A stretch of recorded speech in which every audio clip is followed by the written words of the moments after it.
Today on Life and Faith. In a crowded court, when she got a suspended sentence, she threw her arms around me, planted a kiss on my cheek, said in a loud voice so the magistrate and other lawyers heard, "Let me take you out to lunch." And I freaked. Then I thought, well, hang on, I'm a lawyer, but I'm a Baptist minister. I'm following Jesus. What would Jesus do in this situation? And I knew what the answer was. And I said, thank you, that's great. Where will we go for lunch? Why are we here? Can I have a relationship with God? These kinds of things I can't measure with my microscope or my telescope. Hope deranges us. Hope breaks things down. Christianity isn't some kind of self-help doctrine. It's not probiotics for the soul or something, you know? He was using the parable of the Good Samaritan to justify bombing Syria. Welcome to Life and Faith from the Centre for Public Christianity. I'm Simon Smart. Well, this week I'm bringing you an interview with Tim Costello. Tim is well known in Australia as an activist on behalf of the vulnerable and as long-time CEO of World Vision Australia. Tim has just released his memoir, A Lot with a Little. And so we thought it would be a good time to get Tim in, who's actually now working part-time for CPX, to talk about his very colourful life. We'll be hearing about his work in inner city communities, helping the homeless, the drug addicts, the prostitutes, those down on their luck. The people Tim would be quick to say were the ones Jesus liked to hang out with.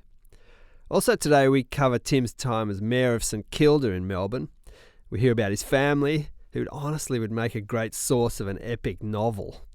And we'll learn about his failed attempts to evangelise AC/DC lead singer Bon Scott. Every part of this story is soaked in Tim's faith and his attempts to make sense of it, grounded in real life and real struggle. A quick warning, there's a bit of today's episode that some listeners could find disturbing and might not be appropriate for small children.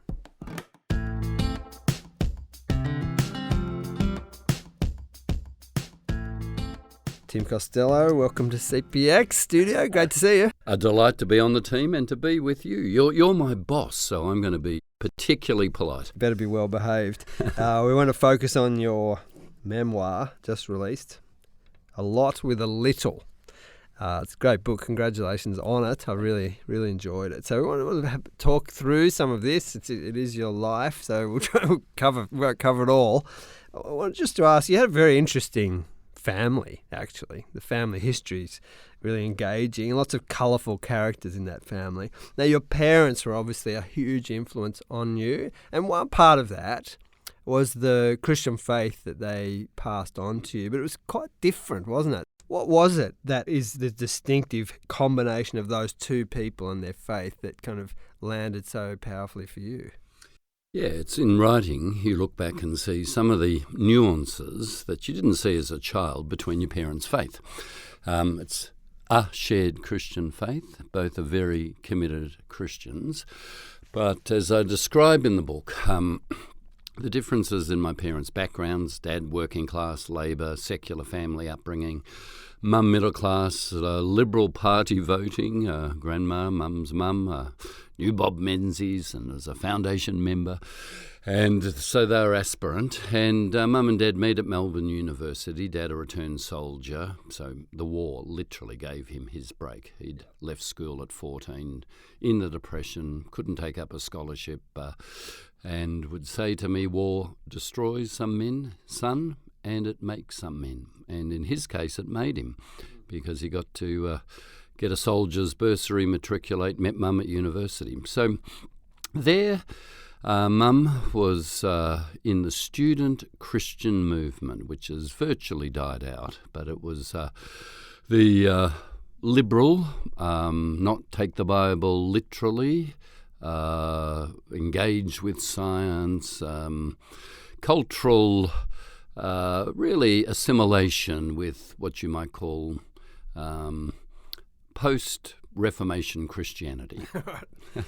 Dad was in the Evangelical Union. He, those secular family, had a stunning conversion as a teenager at 19, and he was not just born again. His born-again experience completely shaped our whole family life. But Dad and the Evangelical Union and Mum were the most unlikely couple to hook up. Why? Because people might say they're both Christian, SCM and EU. No. They were the Sunni and Shia of the Christian world. Yeah, right. And their friends were aghast at their engagement because the circles, the bubbles they were in just literally didn't like each other. So really those bookends I reflect on in the book because this stayed a scripting in our family in understanding faith and profoundly shaped me.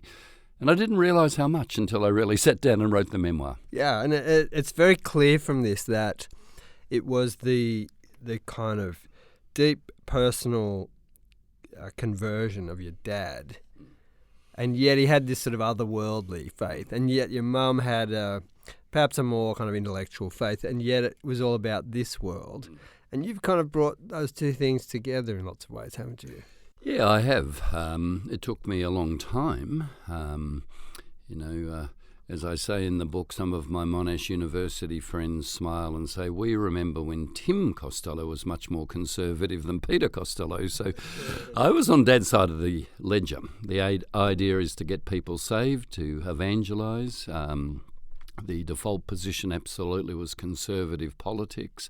But really it was this world is shafted and there's not much point trying to redeem it. Mum actually started her theology not with fall, like Dad, and from fall you move immediately to how can I be saved, where is redemption. Mum started her theology with creation, and it's good. And she couldn't see the point of climbing the spiritual ladder for ever greater spiritual mysteries to get to heaven. She said, let's go down and bring some heaven on earth. So she was the one who was utterly hospitable and would always welcome the strays I would bring home. That was her term, strays. They might be kids from the orphanage or kids that I felt sorry for. Dad was the Bible teacher, taught New Testament Greek after school hours at Melbourne Bible Institute for 30 years. Knew his Bible backwards. So we actually believed Dad really understood the faith, and we were a little bit condescending about Mum. And I do reflect on how my own journey came to say that Mum may not have understood the Bible and its minutiae like Dad, but she may have understood the deeper message of the Bible in terms of thy will be done on earth, perhaps better than Dad. So I'm reflecting on this in the memoir. So, Tim, the journalist Philip Adams once described your relationship with your brother Peter as the most interesting sibling rivalry since Cain and Abel, which I thought was a great description. It has had its painful moments, though, hasn't it? And you've been kind of almost accidentally been pitted against one another on some issues. I think the issue of foreign aid might have been one of those. Yeah, no, I said to Philip, the problem with that analogy is Cain killed Abel. There's no comeback. Look, when you have siblings who are both in public life, it's tricky. My parents, particularly Dad, would always be trying to convince others that Peter and I actually agreed on everything, and that it was only the nasty press that made it up. We were, I think, on the same page, but in different roles. He would say that having financial probity and a balanced budget is good for jobs and justice. I believed in jobs and justice, but there were moments when, John Howard would be saying, why can't you keep your brother under control, when I was demanding Howard might apologise or walk for reconciliation, which Peter did. On aid issues, to Peter's credit, he got the only increase that happened, and I happen to know he argued strongly for it against others in that cabinet. This is foreign aid, Australian foreign aid, increasing it. And the last increase, sadly, it's only been cut ever since, was due to Peter. And people would often say, oh, you and your brother. I'd say, well, do you have a sibling, yeah? Do you agree with them on everything? Oh, hell no. Yeah. Ours just happened to be a bit more public. Yeah. Now, Tim, you tell some fabulous anecdotes in this book. You've always been a good storyteller, but please, can you tell us about your failed attempts to evangelise Bon Scott, the lead singer, for those who don't know, of AC/DC, the first one, when you were kind of somewhat zealous university student? I was at a Bon Scott concert. I think it was after a beach mission that I was leading. I would have been all of 20, and I got to the tail end of the concert. I don't know what it was in me, but I felt a melancholy as I watched Bon Scott perform. And I lined up behind the stage on the end of about 100 girls who were there to get a picture or a signature from Bon Scott. Yes. Waited my time, and to his credit, he engaged with me, and I, with the full flush of evangelism, said, "You can't really be happy." And he said, "Mate, whiskey bottle in the hand, mate, I've got my whiskey, I've got my drugs. Look at this line of girls. I've got all the sex I need. I'm happy, mate." Thanks very much. Which meant I had to go to another base of approach. Yeah. But we engaged. I shared my faith with him. It was a few years later I saw he had died in London, and I felt that melancholy descend again. What if, there'd been a little bit more openness? Yeah, well, I, as someone who's seen it as my duty to pass on the love of AC/DC to my children, that story really, struck a chord with me, so to speak. Now, and tell us about your uncle, who was a Maoist.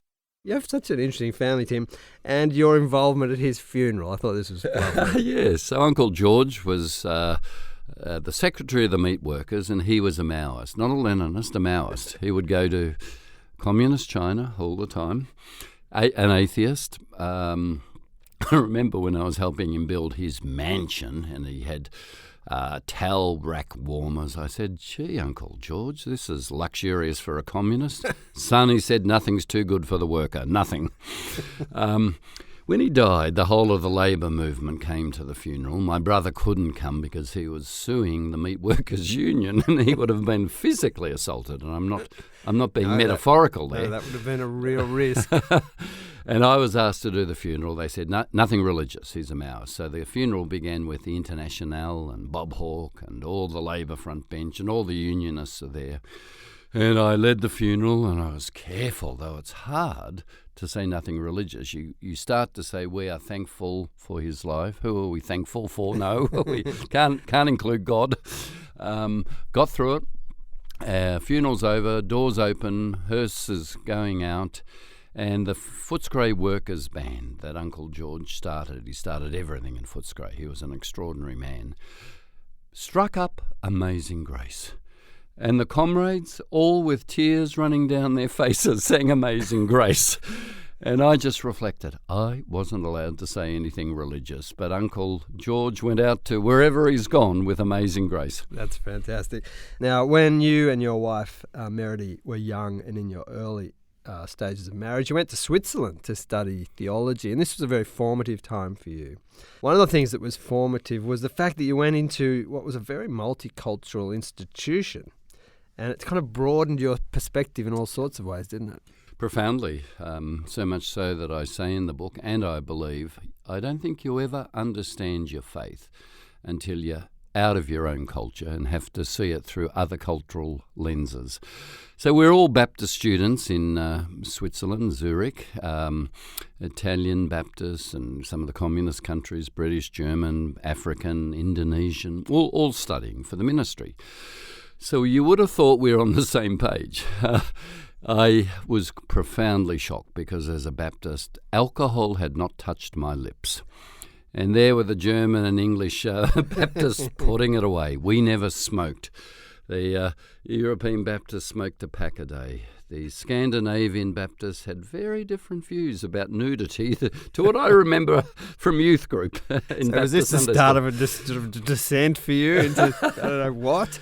In some ways, it certainly pushed me to go, what's gospel and what's cultural? The communists, the Italian Baptists, that was the seminary for all Italian Baptist trainees. They didn't have a Baptist seminary. Those Italian students all voted communist. They believed the Christian Democrats with the Mafia, with even the Catholic Church, would never clean up corruption in Italy. only a communist government would. And I just knew, Simon, God was in heaven, Bob Menzies was in the lodge, and we Christians only voted Liberal or Conservative. Yeah, so this is really challenging in all sorts of ways, but it's a very enriching time, wasn't it? It was profoundly enriching because you had to do Greek, Hebrew and Latin. You learnt to read the text. And the most important part of this was I was away from Dad. My father, who was such, in my eyes, a great man, a humble man, but a great man that I had never individuated. If I had stayed and studied in Melbourne with him looking over my shoulder, there would have been questions I could never have asked. And I say that because in some ways it was my rebellion. Most have it in adolescence, but I respected my dad so much. My mother said to me at one of my book launches after reading my book, she's 90 now, she said, "Tim, I never realised how much your father was in your head." And to be able to do what he'd done, he'd studied theology at Melbourne Bible Institute, but to do it on my terms, that was actually the really freeing part. Yeah, it's nothing like rebelling by going to theological college. Now, after Switzerland, you and Meredy went to a really different environment for you. You went to inner city Melbourne, a very run-down place in St Kilda. And, you know, this was a huge change for you. I want to ask you, though, before you get into some of the detail of that, you did have you established as part of your work there a legal practice to help people because you recognised that there were a lot of people needing legal help. Your first client, a little bit colourful. Yeah, when she walked in, I didn't even have to ask what her occupation was, the way she was dressed. So St Kilda was and is still the only red light area in Melbourne. And she said, "Can you represent me? I'm on charges of loitering for the purposes." And I said, "Absolutely." Reached for my diary, said, "When's the case on?" She looked at a watch and said, "In 10 minutes' time." I threw on a coat. We literally walked to the St Kilda Magistrates Court from the church, and the legal office was in there, taking instructions, and I couldn't help but see this horrible black eye. And I thought she'd been bashed. I said, "Are you okay? Can I get you medical help?" She was very matter-of-fact. "No, I'm fine. If you need to know, I prostitute for heroin. I reckon with all my priors I'm going inside. I thought yesterday this will be my last big hit." She said, "I got frustrated when I couldn't find a vein in my arm, so I shot up behind my eye." Thus the black eye. And I freaked. I thought I had no idea of this level of violence. Managed to keep her out of prison. In a crowded court, when she got a suspended sentence, she threw her arms around me, planted a kiss on my cheek, said in a loud voice so the magistrate and other lawyers heard, "Let me take you out to lunch." Well, I freaked again. And in that moment, you hear voices. I've discovered I hear my mother's voice particularly, whatever continent on earth I'm on. Your mother gets to you, and she said, "Timothy, you're known by the company you keep." And then I thought, well, hang on. I'm a lawyer, but I'm a Baptist minister. I'm following Jesus. What would Jesus do in this situation? And I knew what the answer was. And I said, "Thank you. That's great. Where will we go for lunch?" Everyone in court's watching at this point. And she said, "The Catholic Church puts on a great free lunch." But the walk to the Catholic Church was my orientation, really, to the St Kilda scene. She pointed out other girls working. She pointed out pimps. She said it's mainly married men. I said, "How would you get into a car?" Judging her with central locking, not knowing if you're going to be bashed, murdered. She then dissolved all my judgment. She said, well, at 15, one of the men who came through Mum's house, who Mum thought she loved, raped me. I tried to tell Mum. She didn't want to believe it. So I left. I ended up at a friend's place until the mother got sick of me. Another friend. I ran out of friends. And then I thought, if this is what men do, because I was now homeless, I will at least make them pay. And suddenly the words, "Judge not that you be not judged." I had no idea of this level of violence, and I was judging her. So that was my first legal client.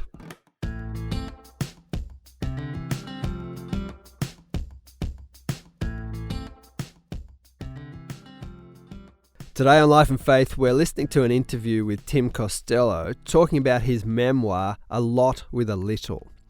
Tim had grown up in the Bible Belt of Melbourne in a very suburban environment, and as you would have heard, after studying theology in Switzerland, he spent many years in inner city churches, St Kilda and then Collins Street Baptist Church.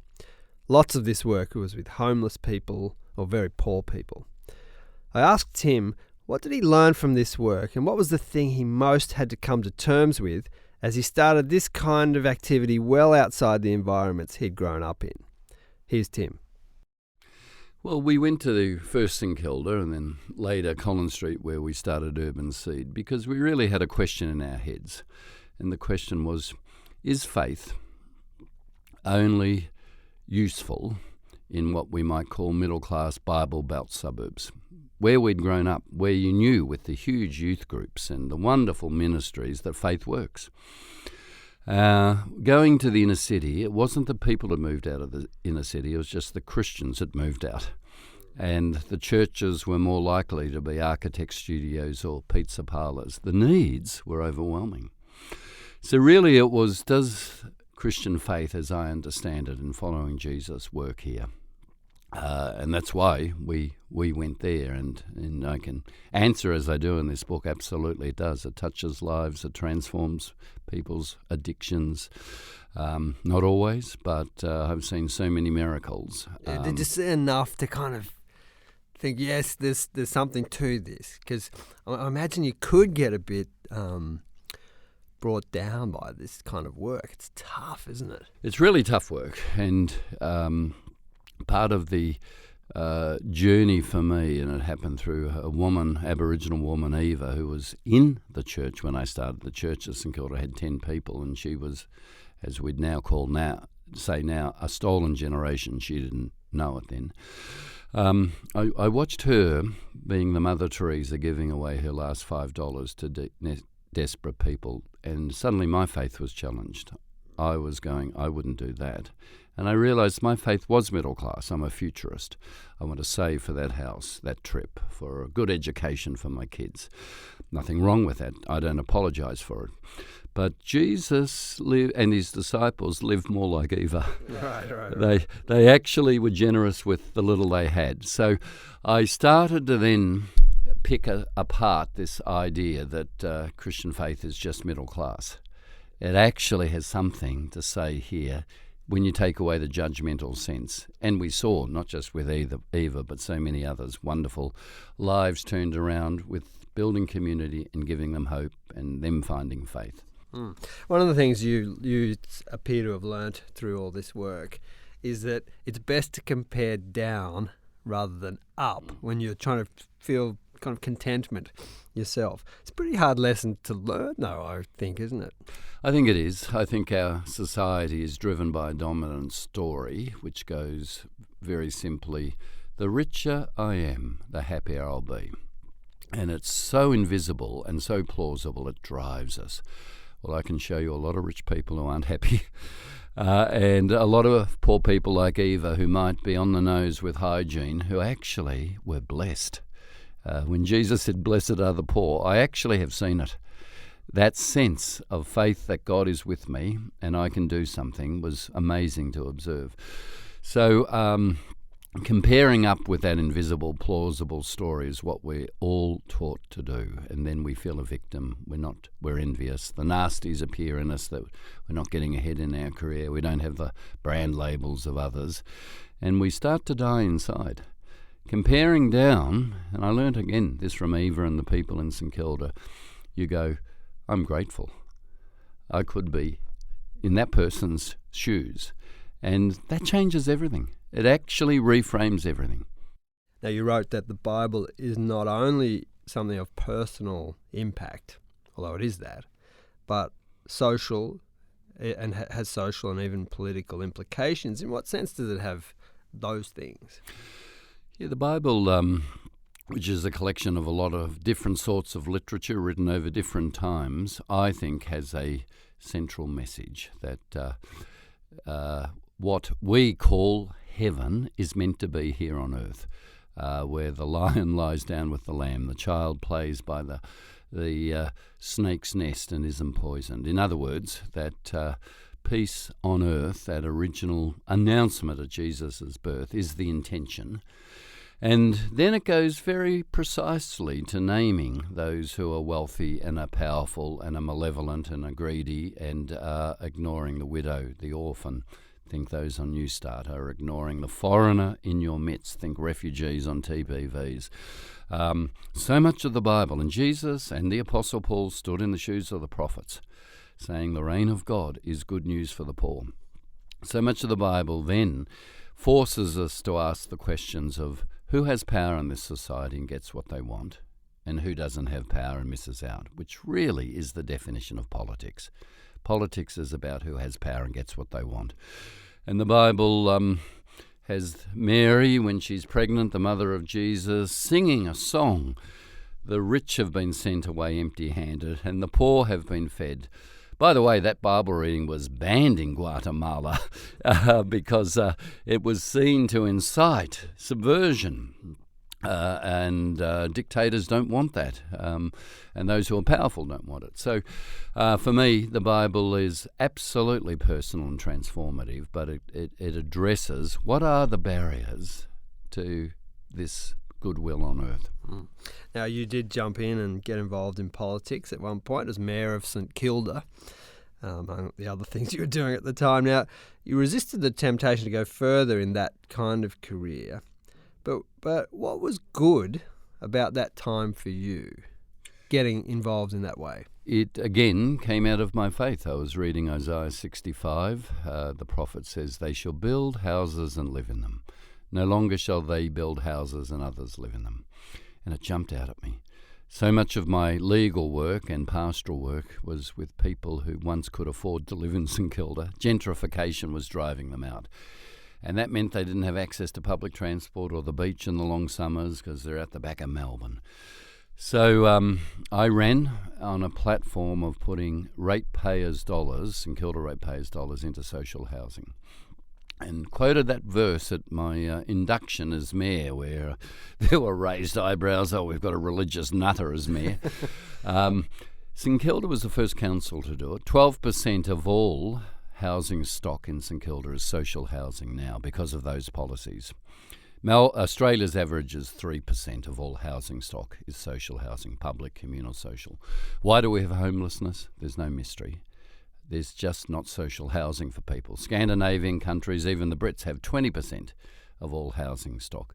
In St Kilda, I'm very proud that political excursus away from ministry actually has had lasting legacy in terms of very little homelessness. We've seen in the West quite a dramatic shift away from church and belief in lots of ways.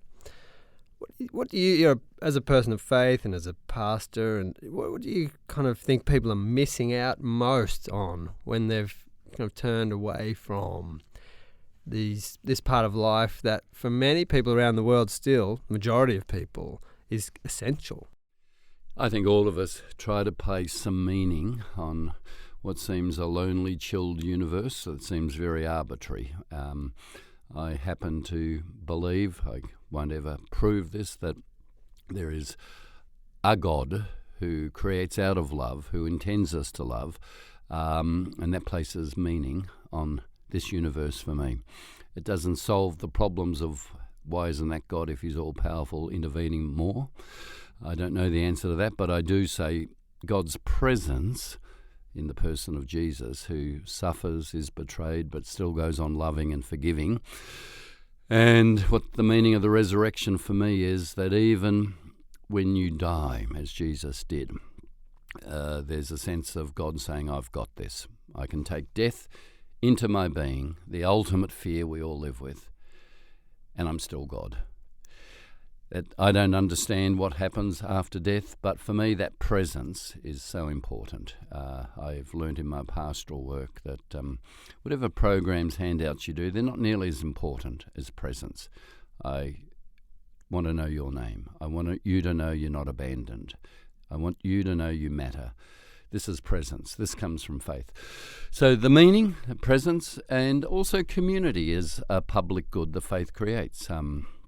Notwithstanding mistakes churches have made throughout history and recently, to gather week by week, to have a morally, spiritually serious topic, to pass around a plate, to organise programs for those in need in your community, to have mentors for your kids in youth groups. Community is fragmenting everywhere in Australia. 40% of Australians eat dinner alone at night. The loneliness of the individualism that I think left and right of politics has served up to us has fragmented community. So for me, that sense of community, which isn't the modern idea which says I prefer choice to community, and choice is my freedom as an individual, I say actually I was chosen. The faith and the community and the meaning gave me a sense of inner connection and a place to plant my feet and to stand on solid ground and to live out my life.